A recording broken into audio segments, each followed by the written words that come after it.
Bandari mane ubedo mana gitugo dhi okwayo mana pap county Balibamba mar Kwale kagikoni kind nitiere pap mano chak gero nyaka sani poko tiek pauni. Kora dwa mana uone gimoko kuom gi kama mondo ginyiswa ni to Murgenman. Karibu sana, tunazungumza na Ramogi TV. Labda tueleze tu kama mkazi wa eneo hili na pia kama mshikadau katika masuala ya michezo, kilio chenu ni kipi? Kwa majina naitwa Profesa Naman. Kwa kweli kilio chetu, zimetumika pesa nyingi sana katika uwanja huu Mombasa Municipal Stadium. Lakini tunavyoona pesa zilizotumika na hali ya uwanja ambao huko ni tofauti. Kwamba tulipokuwa na waziri Bwana Mbane alituambia ni 5 million.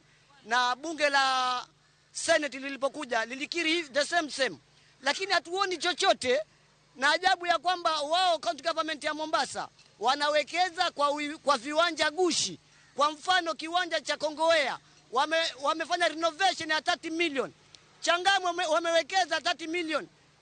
Na Likoni 30 million. Sasa kwa nini Sifada wasiwekeze na hapa?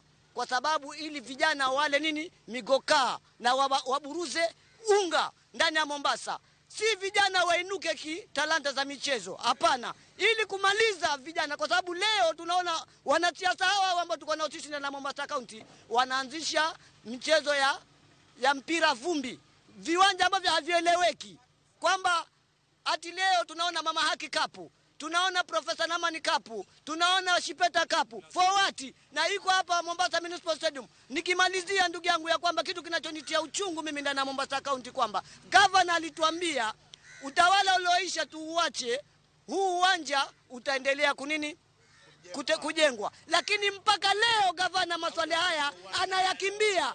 Sasa sisi tunashindwa, gavana huyu wa Mombasa pia yeye amekula hii pesa ama hii pesa imeenda wapi? Ndipo tunataka kujua gavana hii pesa imeenda wapi. Wacha tupatie hisia zako. People power. Kwa majina ni Mathias Shipeta kutoka shirika la Haki Afrika, na tumekuja hapa kama stakeholders wa masuala ya sports. Tumekuja hapa kama watetezi wa haki za kibinadamu kwa sababu imegharimu sasa miaka karibu 10 na this stadium mwenye kandarasi alipewa ilikuwa 2019. Stadium yote ilikuwa ikost 1.8 billion.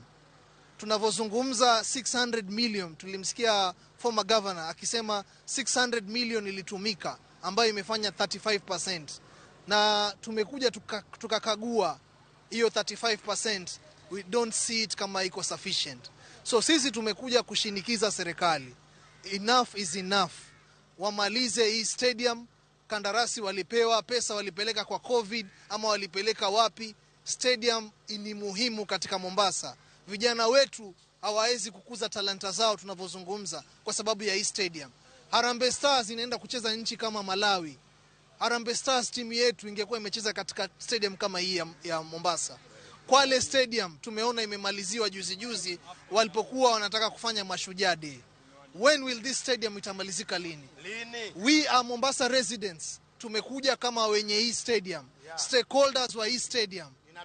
1.8 imemalizika, imepelekwa kwingine kwa COVID na mambo mengine. But tunataka hii stadium imaliziwe. Tunajua kuna njama, ikiwa hii stadium yetu imeachwa hivi, watakuja wapeane ardhi hii kwa mambo ya housing. Na hiyo mambo tutakataa. Kwa hivyo hii ni uporaji na tunasema lazima stadium hii imaliziwe. Labda unahisi swala hili pengine linachangia kuvunja vijana moyo hasa walio na talanta ya michezo? Ni kweli kabisa swala hii. Mimi kwa majina naitwa Kombe Kazungu.